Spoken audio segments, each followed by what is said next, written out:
What's going on, guys? Welcome back to the Sports Lovers. I'm your host, Ben Jones, and today I'm finally back, and we're going to be predicting Friday's NBA games. The Friday, March 17th, that is. Now, this video will be pre-recorded because me and Grant have a busy upcoming week. And I'm sorry for not posting lately. I've been very busy with school, with soccer, and band. But I'm finally back, and this video will get out as my return. I don't know where I was going with that sentence. But if you want to stay up to date on all the latest sports news, make sure to subscribe to the Sports Lovers, and we'll try to get out content daily. Get content out daily. My grammar's so awful. But let's get right into it. So first game that Friday night, we have at 6 o'clock. We have the Sixers and the Hornets. Sixers just led a 21-point comeback. Embiid led a 21-point comeback for the Sixers last night. This is being recorded on Saturday, by the way. So, and the Hornets are awful. So Sixers are going to win this one, and it's not going to be close. Next game, we have the Warriors and the Hawks in Atlanta.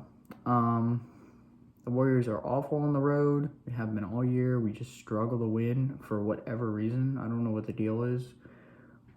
It's very frustrating to watch your team just be awful over and over again on road games. If this was a home game, I'd probably pick us to win. But since it's not, I'm going with Atlanta because we can't win on the road. I mean, we're about what? Got 15 games left, something like that. Can't win on the road. Just can't. It's pitiful. Next game that night, that Warriors game is at 6:30. This next one is at 6:30 as well. The Wizards and the Cavs. The Wizards are a decent team. They're not the best, obviously, but they're not the worst. So they can compete. They've shown they can go out and compete with good teams. And then the Cavs, obviously one of the best teams in the East, title contenders, and Donovan Mitchell made them the said title contenders. Darius Garland's obviously great. Mobley, all those guys. Isaac Okoro, War Eagle. But since the Cavs are the Cavs and it's in Cleveland, I'm going to go with the Cavs here. Next game that night at 7, we have the Pelicans and the Rockets. Pelicans are going to win. Rockets are awful, and nothing more needs to be said. Next game, also at 7, we have the Timberwolves in Chicago facing the Bulls. The Timberwolves, obviously, they just traded away D'Angelo Russell not too long ago, but that they still have Anthony Edwards, Rudy Gobert, still a contending team.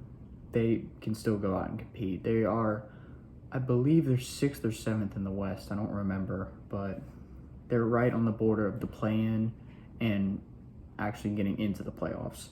And the Bulls, well, yeah, they're the Bulls. They're okay. I mean, if we check the standings real quick, they are 11th. I mean, they're not awful, but I mean, they still obviously have work to do to get into the play-in.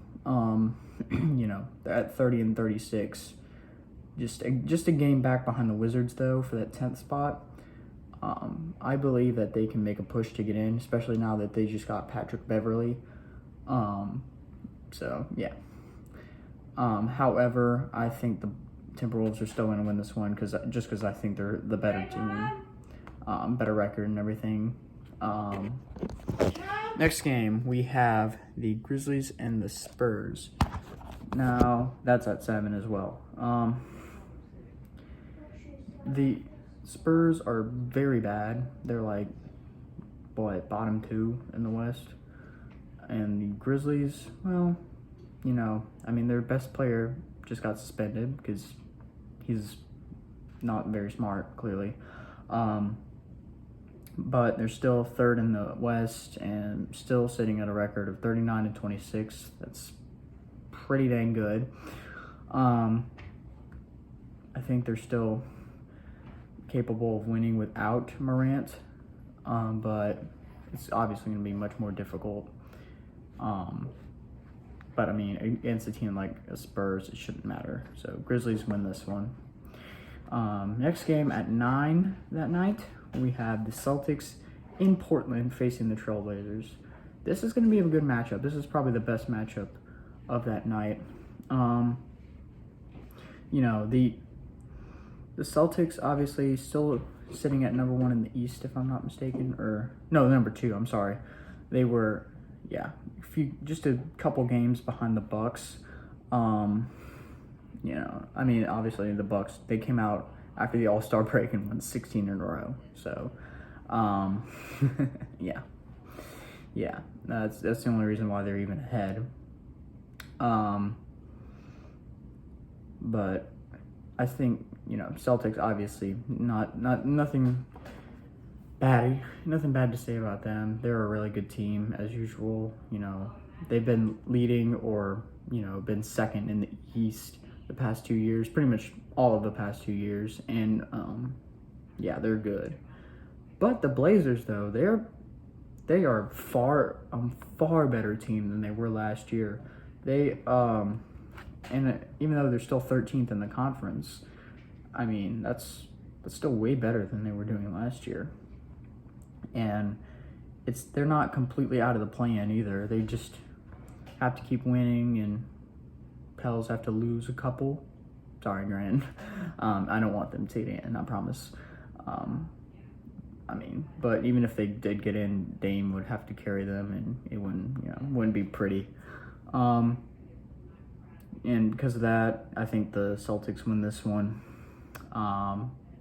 Even though it's in Portland, I just don't think there'll be enough to stop Tatum, Jaylen Brown, Marcus Smart.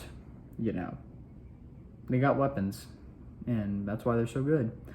And then the final game of that night at 9:30, Dallas in Los Angeles taking on the Lakers. Mavs, obviously, they should be one of the best teams in the league right now. But since Luka keeps getting hurt and Luka and Kyrie don't get to play together, they're not. I mean, they're tied with the Warriors for 6th in the West. They have the advantage with tiebreakers and whatnot, I think. Sitting at a record of 34-33. Yeah. Even though they traded away Dorian Finney-Smith and, you know, some other weapons that they had, they're still not a bad team. They're still capable of winning. Meanwhile, the Lakers, they've been on a roll lately. They've won 3 in a row. D'Angelo Russell's been performing great, even without LeBron. And looks like everyone in Los Angeles is doing their part. This will also be a really good matchup. But actually, I take that back what I said about the Celtics and Blazers. This will probably be the best matchup of that night.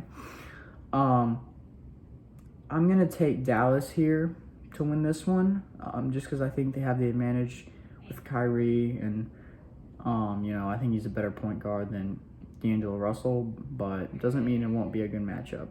And I could be surprised by the outcome of that game, you know. You never know.